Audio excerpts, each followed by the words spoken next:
Welcome to Psychology of Pilgrimage. In this episode, I am joined by Phil McCarthy, who is a retired general practitioner and former CEO of Caritas Social Action Network. He now leads a project called Hearts in Search of God.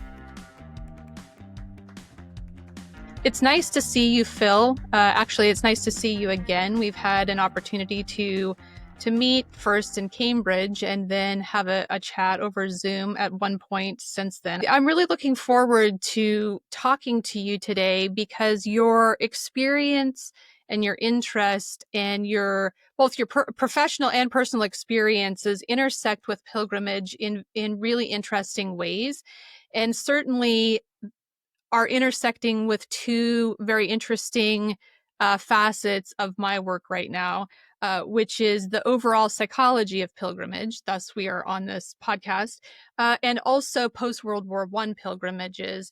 And so I've been trying through this podcast, because of this interest and research that I've been doing over the past several years on post-World War I pilgrimages, trying to sort of merge these communities, so to speak, or audiences or people in these two different spaces into one. And so you as a person, I think, kind of have experience and insights in both of these ways. So thank you for being here and for spending time talking with me about Pilgrim Ways, which you are the project lead on, which is an initiative that is focused on Catholic pilgrimage routes and guided pilgrimages. Is this right? Did I get that right?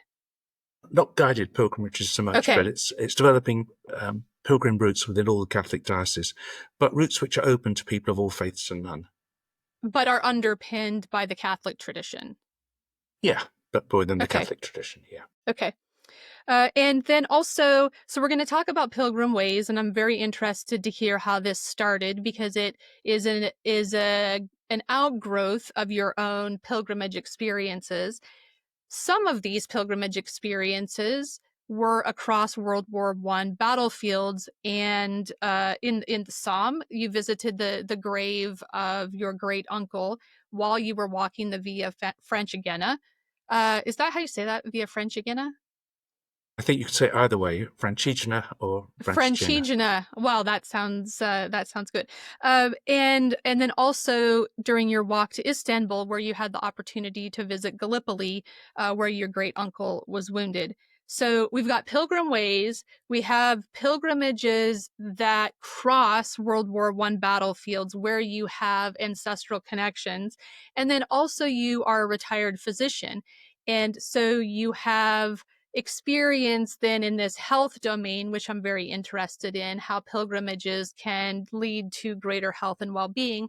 So this should be a fruitful conversation as we talk through three different elements of pilgrimages and hopefully bring them all together. I'd like to start by asking you about an artifact, which I know that you've brought to show us. And then once we see this, we can launch into a discussion about all these other threads. Well, I've watched some of your other podcasts, Heather, and I suspect this is the largest artifacts that you've had so far. It's actually a record of my first journey from Canterbury to Rome. So at the top is the credentials with all the stamps, and then at the side there is the testimonium, which you get for when you arrive at St. Peter's, and you go down into under the sacristy, and you meet a priest there who talks you through, checks your credentials, and then signs the testimonium for you. So I kept that on my wall for some years in my previous house, but it's not the most beautiful of things. So I'm afraid now it spends most of its time in the loft. But I brought it down especially today. Oh, thank you. It tells a really interesting story, though, and what a way to document this pilgrimage. Does the passport, you picked it up in Canterbury? Yeah. Before you started? Yeah. And these are widely available for pilgrims who are making the journey to Rome? Yes, if you're walking the route, you're expected to carry one to prove that you are a pilgrim. And in some places it's quite important. It's not quite as formal as on the Camino, but there is an expectation, particularly in Italy, that if you want to stay in a religious house, that you have a credentials that will be signed, which will show that you are an authentic pilgrim. And this practice has been ongoing for centuries, maybe longer. Do you know the origin of the practice of carrying the passport? No, I don't, but I'm sure you're right that it goes back probably to those days when pilgrimage during the medieval period was really important, and people had to demonstrate that they were on a route, rather than just. For me, it's just a memento now, but I'm sure it was important in the past. Right, to ensure safe passage as Yeah, well as yeah, to ensure that people who were operating the pilgrim hostels or albergues or whatever they were known in the respective locations could welcome pilgrims. Also, there's some assurance for those who are hosting pilgrims that they will yeah, remain safe as well. yeah, yeah. So, what prompted this first pilgrimage to Rome, and why did you decide to do this at that particular time of your life? Well, I've always liked long distance walking, and I've done the Pennine Way and various walks within England. And I was 2008. I was 50, and I'd been in the practice for 20 years, and we were allowed to take an elective. So I decided to take one, and thought that I'd like to do something which would make me fitter and would be a challenge, and would also take me abroad. And I'd long had the ambition of perhaps walking to Rome. And I saw that the Via Francigena had been started as a millennial, or reinvented, if you like, rediscovered as a millennial project. And so it was still fairly new, and in 2008, when I set off. But really, at that point, I wouldn't have called myself a pilgrim. And in fact, I used to find it slightly embarrassing question. People would say to me, "You're walking to Rome, so is it a pilgrimage?" And I'd sort of say, "Well, I'm not sure, because I don't know what it means to be a pilgrim in the modern world." And also, I didn't necessarily want to be sort of pigeonholed into their ideas of their possibly pious ideas, which I might fail to live up to. So I sort of tried to dodge the question about whether I was a pilgrim. But I found that I became a pilgrim as I went along the route, and that was what transformed me, was the experience of the welcome that I had and the way that other people saw me. Was this pilgrimage in any way informed by your faith or religious background? Yeah, so I'm a cradle Catholic, so naturally walking to Rome seems like a logical thing to do.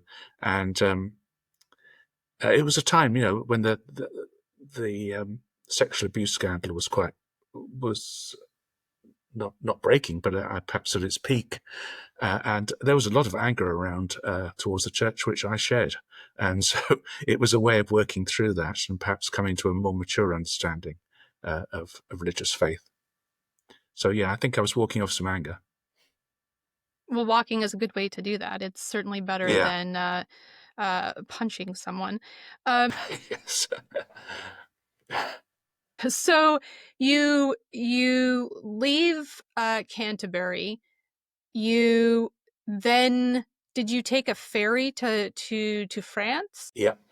So I walked down to the coast with my brother and father, and then I got on a ferry from there. Unfortunately, they wouldn't let me walk on the ferry. You have to go on a bus nowadays, and a bus off the other end. So I didn't walk the entire distance. But when I was on the ferry, I walked around and round it to make up the distance that I'd lost. Uh, and then on the far side, you set off down the coast from Calais, and then across the Somme battlefields and the First World War battlefields, down to Reims and across the Champagne country, which is lovely, It up into is. the Jura Mountains, which are beautiful, and then down into Switzerland, across the Alps, down to the Valley of the Po, across the Apennines, and then down through Tuscany to Rome. It's about 1,200 miles. It's a good So, walk. what is it about half of this route then covers the exact area where the Western Front was in World War One?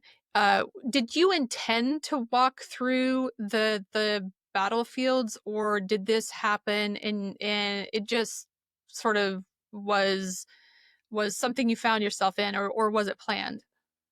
It was planned. and research. So I knew that I had a great uncle who had died in the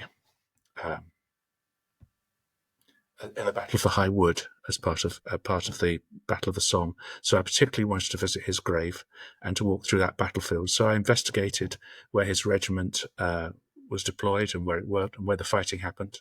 And so it was quite intentional to go through that route. And of course, my interest really was in the British section. So I didn't follow the entire distance all the way to Switzerland. I got back onto the Via Francigena. Yeah, sure. I know you've brought some slides, or you bring them. We're not actually in the same location. You've brought them to the computer, and in order to make this connection and be able to talk about the war pilgrimage part of this, or war aspect part of your pilgrimage, we're going to look at some slides, and you can talk us through who the people are and why they're significant to you and why they were part of your pilgrimage. Yeah, that's fine. Do you want me to mention the second pilgrimage, because that really explains why I have the second person? Yep. So that was 2008. I walked around. 2015, I decided I'd left my job as a GP, a family doctor in Bristol. And I was looking to do something else and deciding what to do. So I decided to do another long walk, which involved walking on down Italy from Rome to Bari, crossing the Adriatic to Albania, walking across Albania with my son, and then through northern Greece. I went to Mount Athos for Easter with 3 friends, and then did my back in and couldn't actually walk on. So after resting, I bought a bike and cycled around Gallipoli. And it was the 100th anniversary of the British Anglo-French landings in Gallipoli. And there was a lot of excitement at the time. I was there just after, and I was unable to get a ticket to enter the peninsula during the actual centenary celebrations, but I was there just after. And then I cycled along the north side, the Asian side of the Sea of Marmara, to a place called Bandırma, and got a boat to Istanbul, sold my bike. So that involved me with another family member, another great uncle who had fought in that campaign. And if you like, I could share the slides now and talk you through them. That's fantastic. Yeah. For a long time, I've had an interest in the history of the Great War. Both my grandfathers fought, as did many of their brothers. And so my walks through the Somme battlefields and the battlefields of Gallipoli were important to me, and they were important ways of finding out more about my great uncles who fought there. The first one I'm going to talk about is Cyril Jordan, who served in the Civil Service Rifles during the Battle of the Somme.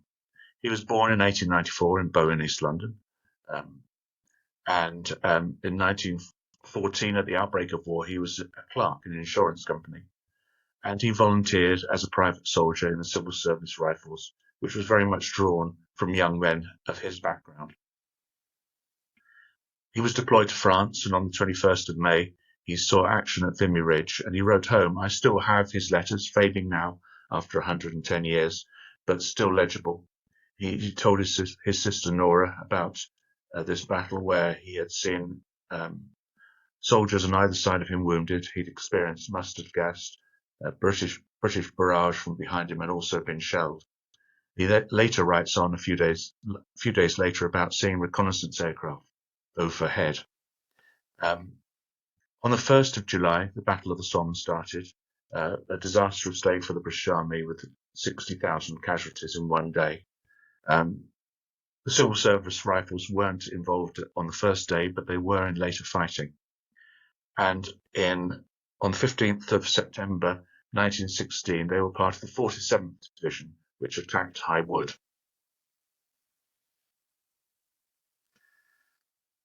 High Wood was an area which was strongly reinforced by the Germans. The significant British troops had attacked it in the past, including the Black Watch, and had not been able to get through them and take the German defences. And so the British advance was held up.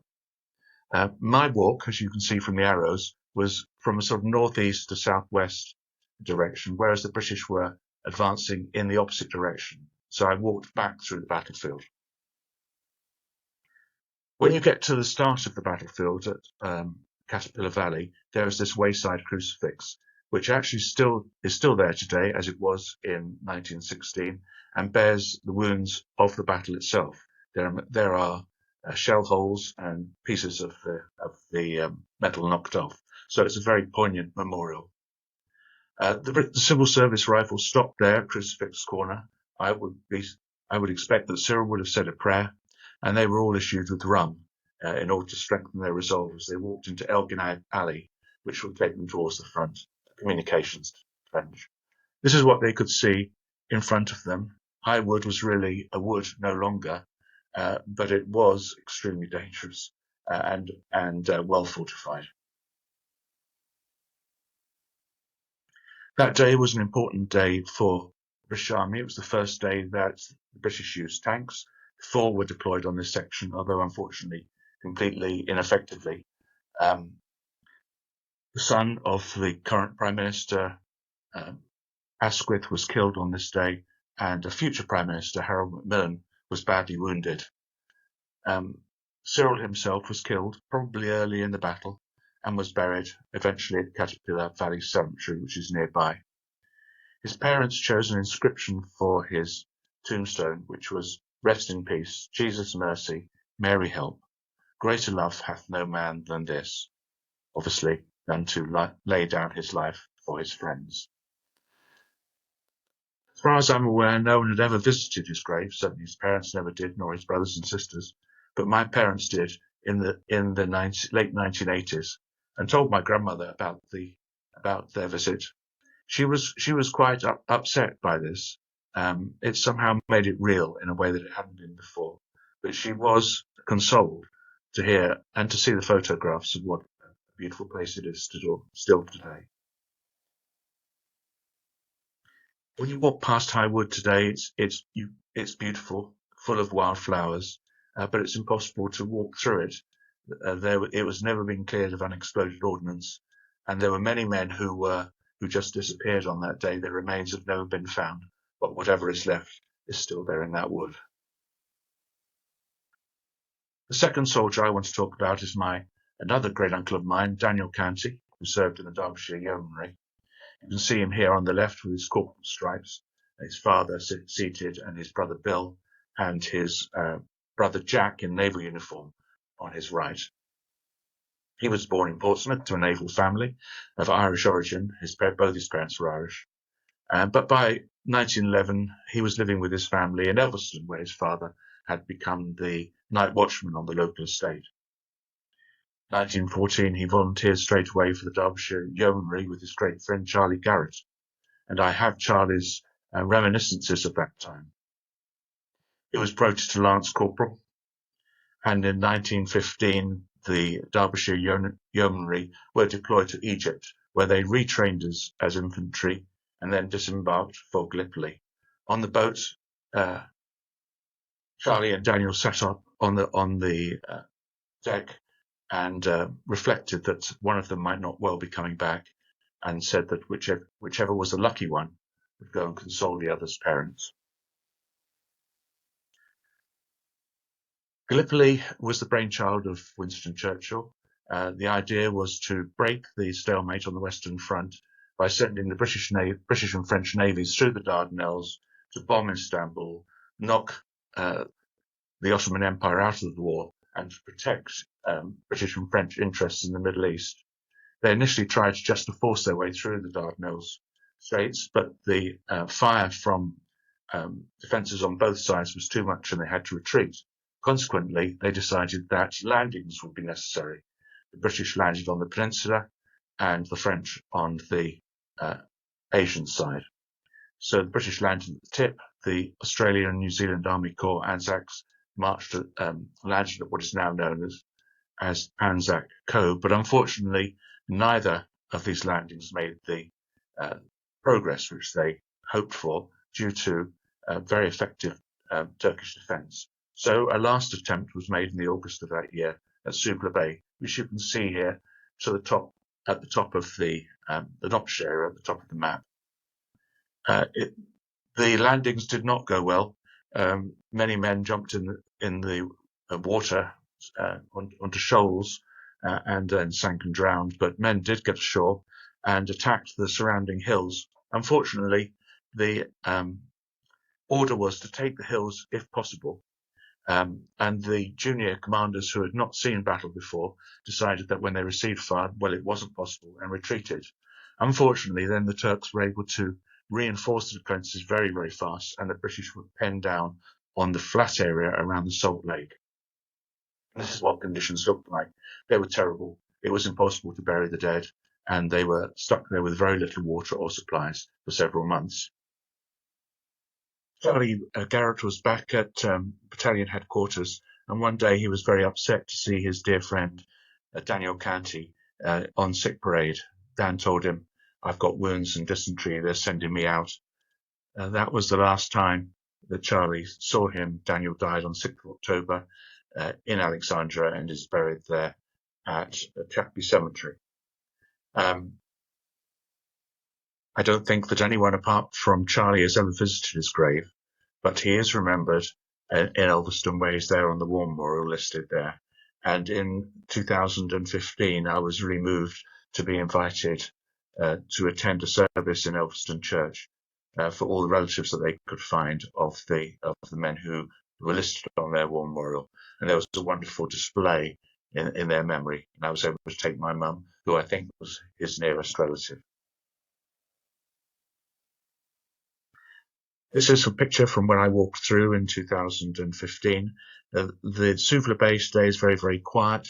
The graveyards are rarely visited, and there is none of the interest which surrounds the landings at Anzac Cove. British were eventually evacuated in November. One of the last men to leave the beach was Major Attlee, who later became Deputy Prime Minister in the Second World War coalition government. He commented that although the Gallipoli landings had been themselves a complete failure, many lessons were learned which were important for D-Day and important for Dunkirk. And so, according to Attlee, the men who died there did not do so in vain.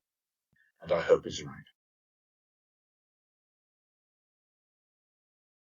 Thank you for sharing the presentation. I have a question for you about the experience of combining these stops at battlefields, the first at the Somme and then the second in Gallipoli, into pilgrimages that may have had a religious or spiritual focus.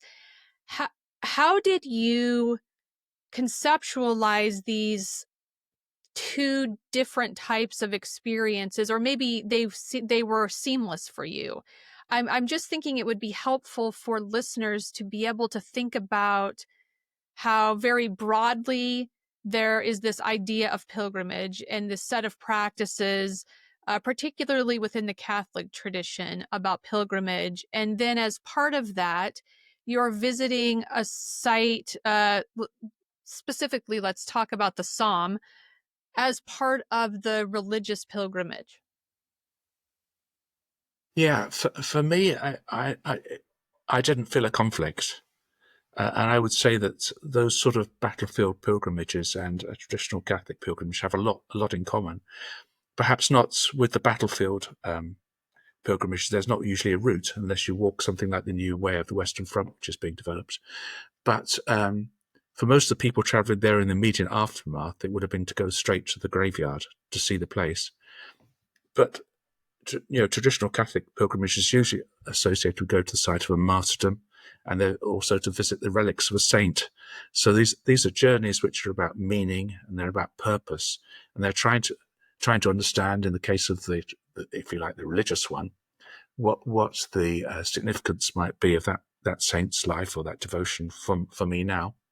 And in terms of going to the graveyard, it's what does the death of these young men mean?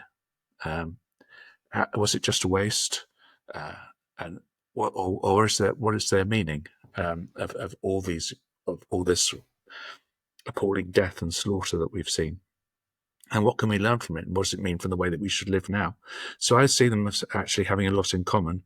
I think there are obvious differences, but the two things are often combined, and there is an annual international Catholic military pilgrimage, which was started after the Second World War as a Franco-German thing, but is now generally international, and serving soldiers take part in that.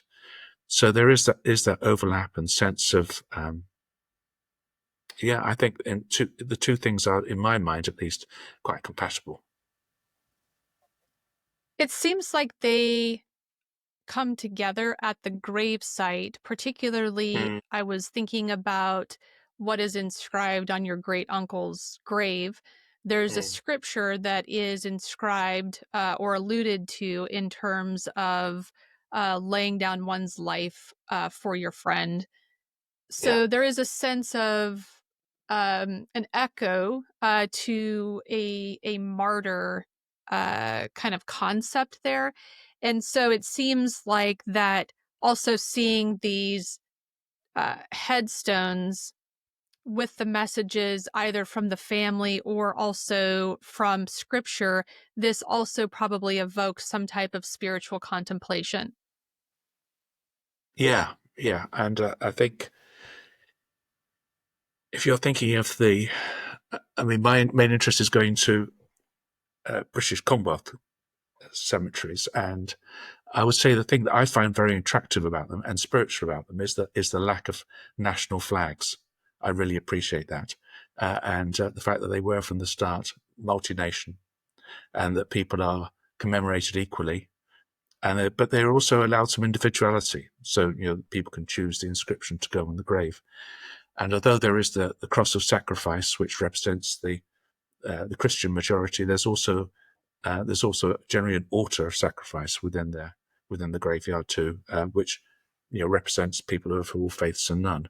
So I think there certainly, but in the Commonwealth graveyards, there's a strong feeling of of the sacrifice that those soldiers made, and my great uncle Daniel's great friend Charlie Garrett, who came back, he records in his book how he managed to get some leave at Easter, and he stood in the little church at Elverston, and he thought of Dan and all his other friends who died, and thought, what did they die for? And he looked across the sort of peaceful country that he could see in front of him, and people going about their ordinary lives, and thought, this is it, this is what it was about. Although also the campaign itself was a complete disaster.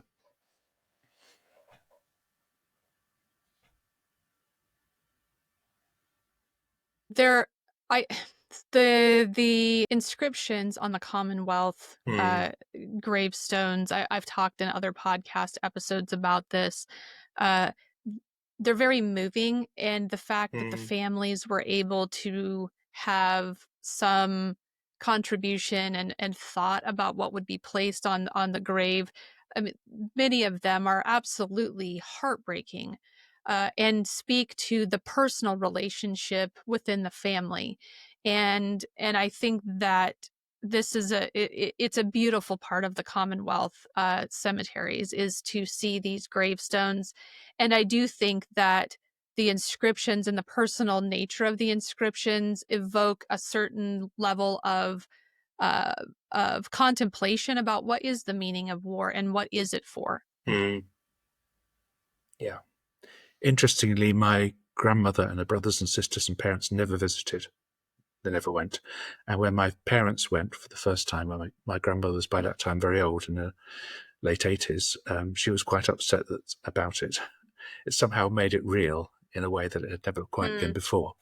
And she wasn't pleased that they'd been. But when she was able to see the pictures and see what a beautiful place it was, and see how well kept the grave was, and the flowers, there's always this attempt in the Commonwealth graveyards to have flowers that come from the areas where the men came from. She was consoled, and that was good. It is interesting to think about the idea that some families didn't want to visit the cemeteries. And from a psychological standpoint, I can understand why, because many people want to remember their loved ones for being alive, and the memories that happened that were shared during the lifetime, rather than remembering them in death. And so it makes sense why some families would be conflicted about visiting. And also with Dan Canty, his father died in 1919, but when they wrote to his Dan's mother and said, "Would you like his medals?" And she said, "No, get rid of them. I don't want them." So people had all sorts of different reactions, and I think she may have just found it too bitter to accept some Yes. pieces of metal and ribbons in exchange for Yes. a son. That makes sense. So, how did Pilgrim Ways start as an idea? Was that after the first pilgrimage in 2008, or after the one that you made to Istanbul? Istanbul. Neither, in fact. So after I did the walk to Istanbul, I came back and I got a job working for 5 years at Caritas, and that was a very interesting and fulfilling time in my life. Then when I retired from that in 2021, I had this idea that I was sort of looking around for what to do in retirement, and I came up with all these sorts of things which I think were terrible ideas, actually, most of them. And I realized that I had what they call hardening of the arteries. I was doing things because I felt I ought to. And then one day I went for a walk from Clifton Cathedral out into the Mendips, which is just near where I live. It was a beautiful day, and I was walking along by the side of a ring road, but a bit away from it, surrounded by a lovely stream, wildflowers, and so much birdsong that I could hear above the roar of the traffic. And it was a beautiful day, and I thought, I'm on pilgrimage, and I've got so much out of pilgrimage in my life, and I'd like to somehow share it with others. And so I came up with the idea of, well, trying to create a pilgrim way in each of the 22, now 21 dioceses of England and Wales, because no one had done it before, as far as I was aware. And then I found, in fact, that there were already a few pilgrim ways, and I contacted those people and learnt from them. And very often they were very generous in their support and wanted to include their pilgrim ways in the project. And so over a 2-year period, with support from a grant from the Sisters of the Holy Cross, I created the website and all the materials which are there, and also walked all the routes. And they're now there for people to download, walking instructions and GPX files and to walk. And people are in large numbers. I'm really surprised by how popular and what the uptake has been. And then along came the Jubilee year this year with the theme Pilgrims of Hope. So I felt I had to do something for that, and thought of a few ideas which were completely impractical, but then came up with the idea of 4 walking pilgrim routes to Nottingham, which is roughly in the centre of the country, one from London, one from Cardiff, one from Norwich, and one from Leeds, to end up in Nottingham for the Feast of the Holy Cross. So the idea is that 4 routes form a sign of the cross, and they end up in Nottingham for the Feast of the Holy Cross. And that's going ahead. That will be in the sort of end of August this year and the first 2 weeks of September. So that's been good, because I've got together a very good steering group, and we've already got the perpetual pilgrims who are going to walk the entire way of each route. It's based on an idea from America. In fact, the Catholic bishops of the United States did a Eucharistic pilgrimage in 2024, similarly with 4 routes. And I thought, well, if they can do that, I'm sure we could do something better. Of course. I want to go back to one piece of what you've described as the impetus for starting Pilgrim Ways. You mentioned that you were out on a walk, you were hearing bird song and seeing the landscape, and you noticed flowers, and you were thinking about your pilgrimages and how they had benefited you. Can you say more about what you mean when you say the pilgrimages benefited you? Yeah, I think in several ways. The most obvious were the physical ways, in that, certainly the first one, I lost quite a few kilos in weight, and I became much fitter, and my cholesterol fell, my blood pressure fell, and it made a tremendous difference to me. And The second one, I wouldn't say the physical effects were quite so dramatic, but it certainly made me fitter, especially the cycling at the end. So I think physically, they had made an impact on me. I think psychologically, when I first set off, I remember standing there by the sea in Calais and looking at the enormous France, and France is a really big place, and thinking, how on earth am I going to walk across this lot? But you just realise one day at a time, one foot in front of the other, and you just keep going, and you can do it. And I didn't plan anything in advance, more than a day in advance. So it requires some sort of robustness and a bit of courage, I think. I think you develop that, and it's helpful in that way psychologically, and also spiritually. I mentioned that I was quite in a place of doubt and anger when I started that route, and I think it helped me a lot with that, to understand the positive aspects of Catholicism and to have a deeper appreciation of Christian faith in general. So yeah, I think in many ways it is a great experience, and also it's often one of fellowship. That you meet people, you have encounters that you wouldn't normally do, and you are a marginal person for a while. So I was very much a paid up member of the medical establishment when I set off in 2008, but I was on my way. I was just a person with a rucksack walking along, and out of my normal role and out of my normal sort of way of going about life. So it opens you to all sorts of new encounters. Written about pilgrimages as being therapeutic in all of the ways that you've described. I mean, I talked about it as being a biologically, psychologically, socially, and spiritually therapeutic endeavor.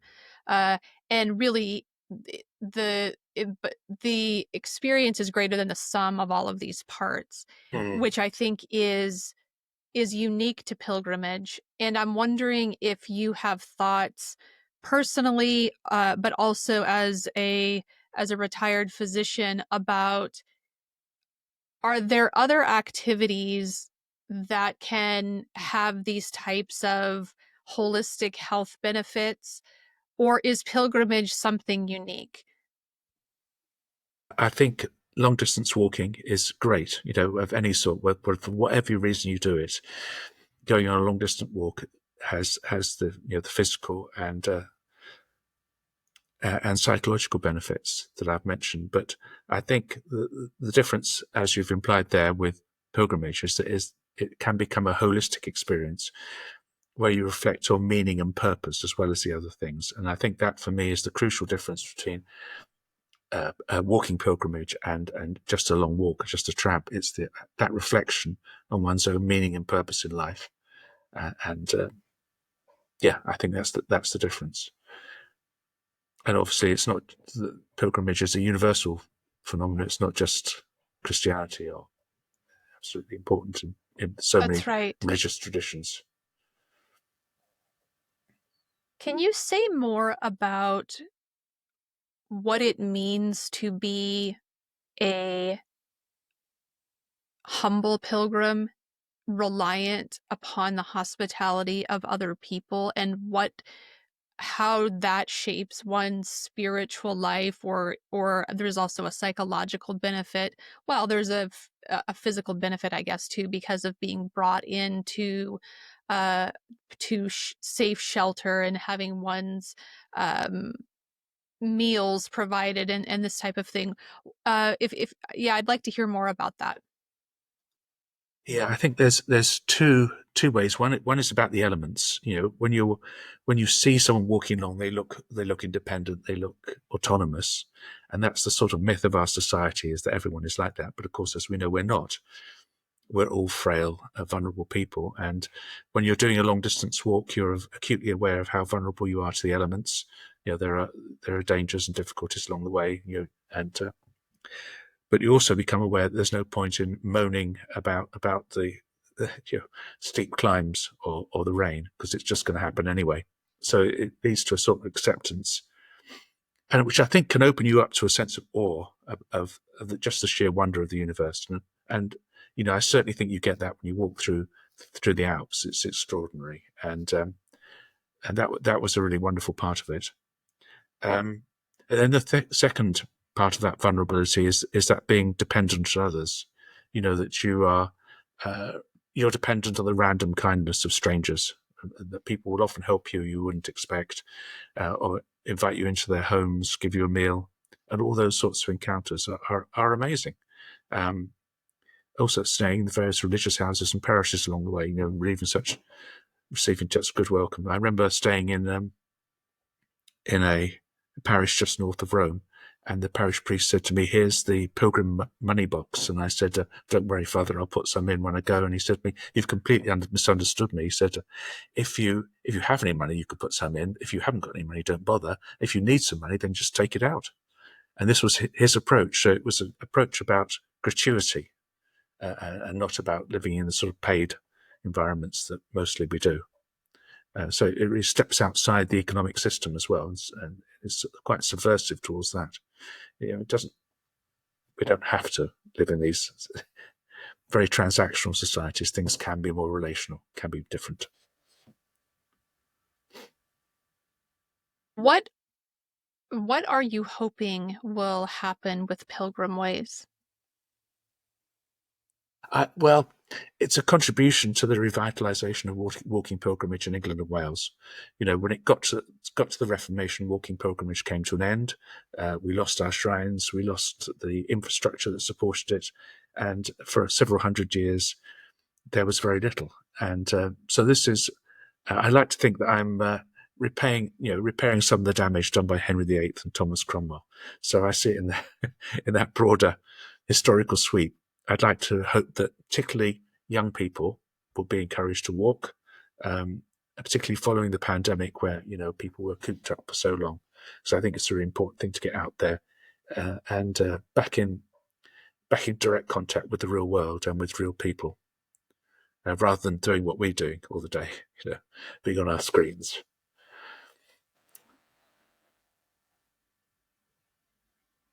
What types of feedback are you hearing from people who are walking these pilgrim ways? Well, most of the feedback I'm getting isn't actually feedback. So before they go, I ask people to fill in a questionnaire and ask them what their hopes and expectations are.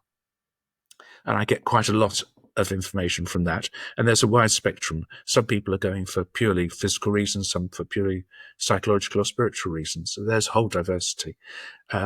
I've also tried to encourage people to fill in the same questionnaire about their well-being on after pilgrimage. That's much more difficult to do, to get people to come back. So the amount of data I've got is much less.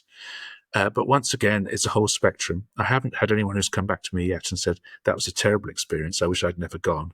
The experience I've had has been positive, but mostly anecdotal, from stories that people give me, rather than anything I could put down in terms of hard numbers, which was rather what I was hoping, that I would get some data at the start. But it's so difficult to get people to fill in questionnaires after they've actually done the thing. We are bombarded with giving feedback and responding in some way to our experience. So it does make sense. And it would be helpful from a research standpoint for people to take a moment to give some thoughts about how this contributes to their well-being in any way. I'm wondering if you have thoughts about what is being broadly called the loneliness epidemic, and how pilgrimage may address some of this sense of disconnection and loneliness that people are experiencing because of oftentimes spending so much of their lives online and not interacting with people. How does pilgrimage fit into how can it be an antidote to loneliness? I think it can be, because it reminds people of the importance of direct encounter with other people, and face to face, and walking alongside someone else. I think it can be easier to share things when you're looking in the same direction, rather than when you're looking at each other, say in a pub or a cafe, whatever it is. So it does tend to lead to exchange of surprising amounts of information. It's amazing what people tell you when you're walking with them. So it leads to that sort of encounter. And what I'm trying to do with this project is to build some sort of community. Is to build a community of people in England and Wales who are interested in carrying out walking pilgrimage, put them in touch with each other, and make those sorts of connections. There are people, there's already organisations which are encouraging people to walk the Via Francigena to Rome and to walk the Camino. But I think it's really important, particularly in time of global warming, to try and do as much walking as we can in our own country. And there are many wonderful things here to see. So, yeah, and there's in two ways, giving people a taster of encounter and a taster of community. I think those are really important. I think those are things that people can almost become addicted to and want to go back for more. I've been seeing recently over the past 2 weeks a couple of news pieces about young people returning to Catholicism. And I wonder about the role of pilgrimages in this, what seems to be a growing trend. Yeah, I think it can be an important part. And on my walk to Rome in 2008, I stayed in a parish of Barcelona, and the priests there were returned missionaries from Africa. And so they were used to a very enthusiastic form of Catholicism. And they said that they had a new bishop who had said, I want to do a young person's walking pilgrimage through the night of Good Friday to Holy Saturday, and we'll walk all night and we'll visit churches through the night. And these guys said, yeah, these young French people, they're never going to do this. Well, the first year, hundreds turned up, and it became a challenge for people and a real rite of passage. So, yeah, I think young people like the idea of adventure. They like challenge. They like something different outside their roots. So I think it is an important way of for the church to connect with young people. I think it's an important part.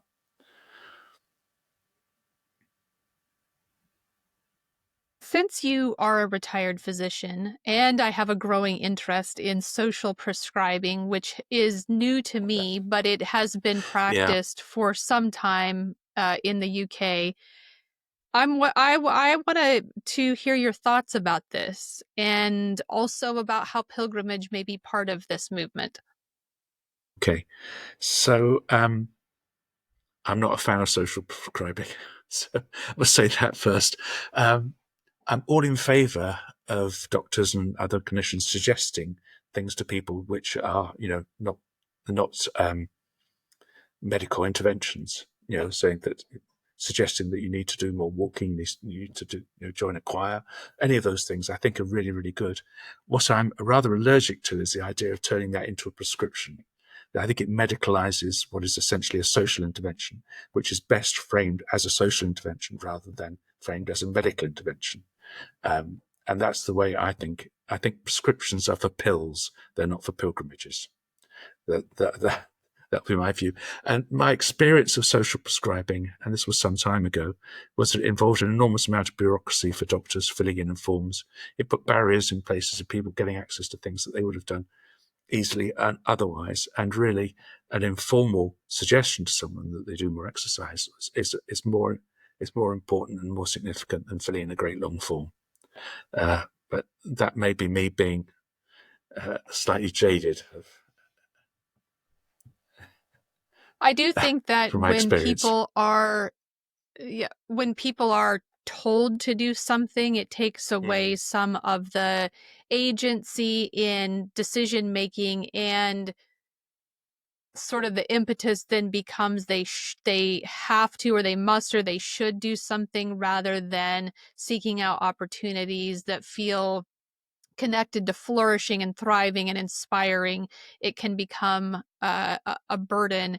And as I said, I'm new to the concept of social prescription, and so I thought that it would be a nice opportunity to hear your thoughts about that as well. Well, I'm sorry they're not more positive. Well, it's okay. I mean, that your thoughts are your thoughts. Um, so it sounds to me like Pilgrim Ways, you're envisioning that this will be a platform of opportunities, that you are putting the information out through the website and through word of mouth and through social media to give people information about what could be possibly a transformational experience for them. Yep. I think that's absolutely right. Yeah. Something that could enormously enrich their lives and help with in all sorts of ways, all the sort of ways that we've talked about already. But yeah, that's the idea, that it will promote the rediscovery of places which are off the beaten track. So many of the places which my roots go to are not terribly fashionable or touristy places. They're often the places which are perhaps left behind, to use the term of the last government, where a little bit of economic development is helpful. So pilgrims coming through can make a positive contribution to that. And also, I encourage people always to use public transport. So you're supporting local bus routes and local railways rather than driving to the start and end of routes. So I always provide the information about public transport, but never about car parks. What is your favorite route that you have mapped as part of Pilgrim Ways? I think one of the nicest ones that I really enjoyed is the way that I've called the Way of Our Lady of the Two Valleys, and it starts at the Catholic Cathedral in Cardiff, St David's, and goes out through Butte Park to Llandaff Cathedral, which is the medieval cathedral now in the care of the Anglican Church, and then follows the wonderful Penrhys pilgrimage path up through the valleys, through the former industrial, through mining valleys, to what was an ancient shrine, which was an important Marian shrine at the time of the Reformation. So important, it was one of 4 that were taken down and taken to London and ceremoniously burnt. And from there's now a statue there now, and it's another place of pilgrimage. And that was already a route which had been worked out. And then my additional bit was to walk across the mountains, another 2 ups and downs, down to another town which has a modern Catholic shrine, which comes from the 1920s, when lots of miners were unemployed and the local parish priest decided to do a work creation scheme, essentially building this shrine, which was to Our Lady, because a little boy had fallen in the River Taff, and had nearly drowned, and said that he was saved by a lady in blue, who he identified as the person on his religious medal. So when everyone thinks of the story, it was a centre of considerable devotion, and still is, and has been recently renovated. So it's really nice to have a medieval shrine and a modern one connected, particularly with the industrial history of the South Wales and coal mining.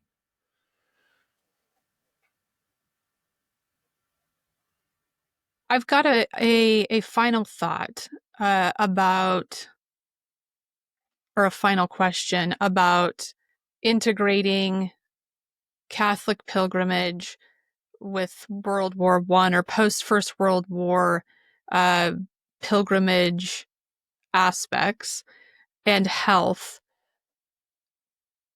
How do you integrate all of this around your perspective on what pilgrimage is?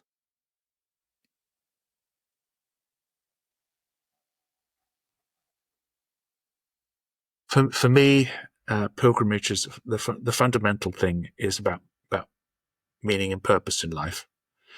And if an important part of your identity is to do with the history of the men in your family, mostly men who fought in those conflicts, then that's an important thing to investigate. And certainly I found it very rewarding to investigate to rediscover the family history, and to come across the documents that I could about those men, and to visit the places where I'd known their fought. And of course, it does make you think about how would I have reacted under similar circumstances, and reflect on my own life, fortunately avoiding wars. So yeah, for me, the fundamental thing about any pilgrimage is that reflection on meaning and purpose. And that's the thing which distinguishes it from just a long walk.